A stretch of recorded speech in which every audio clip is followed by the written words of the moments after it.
গত 10 মাসে বাংলাদেশে একটি মানুষও গুম হয়নি।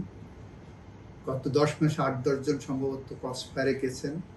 সেটা আমরা সর্বোচ্চ গুরুত্ব দিয়ে we are taking care of it, বিচার করার মুখোমুখি করার চেষ্টা করছি। একসময় গল্প লেখা হতো, খুন করা হতো, খুন করে বলা হতো যে ক্রস ফায়ারে গেছে, এইভাবে যেত। আমরা বারবার বলেছি এটা ক্রস ফায়ার নয়, এটা হত্যাকাণ্ড। বিশ্ব দরবারেও সে একই জিনিস উঠে এসেছিল বিভিন্ন সময়ে, যে বাংলাদেশে যে ক্রস ফায়ারের নামে মানুষ হত্যা হচ্ছে।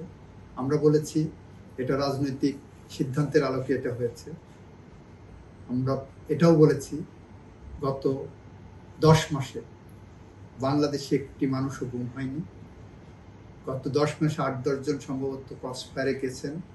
সেটা আমরা সর্বোচ্চ গুরুত্ব দিয়ে we are taking care of it, বিচার করার মুখোমুখি করার চেষ্টা করছি।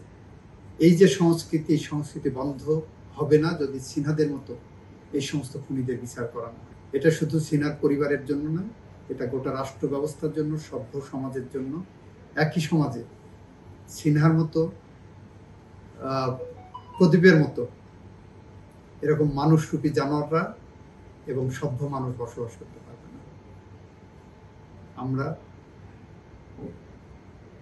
এই বিশ্বকে সুকান্তের মতো আগামী প্রজন্মের জন্য বাসযোগ্য করে রেখে যেতে চাই। আমরা বলেছি আবরার ফাহাদ অন্যতম আরেকটা হত্যাকাণ্ড ছিল।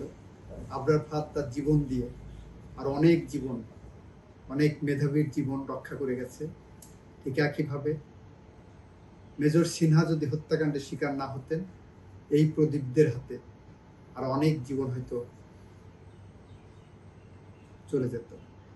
মেজর সিনহা জীবন দিয়ে আরো অনেকের জীবন রক্ষা করে গেছেন এই সমস্ত খুনিদের হাত থেকে।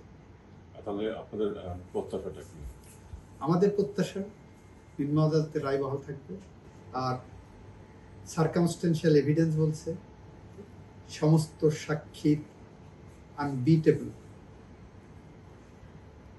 করবোরেটিভ এভিডেন্স বলছে মেজর সিনহাকে এরা খুন করেছে, কি উদ্দেশ্যে খুন করেছে, কে কিভাবে এই খুনে অংশ নিয়েছে, অংশীদারিত্ব বজায় রেখেছে, সেটা রাষ্ট্রপক্ষ বিয়ন্ড অল রিজনেবল ডাউট প্রমাণ করেছে।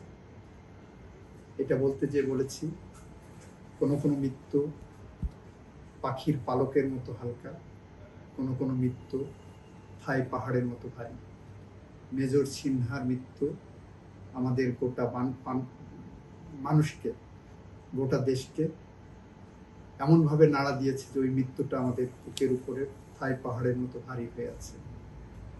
আমরা যদি এটা বিচার করে যেতে না পারি, তাহলে কবি হেলাল হাফিজের ভাষায় উত্তর পুরুষের ভীরু কাপুরুষের উপমা হয়ে থাকে।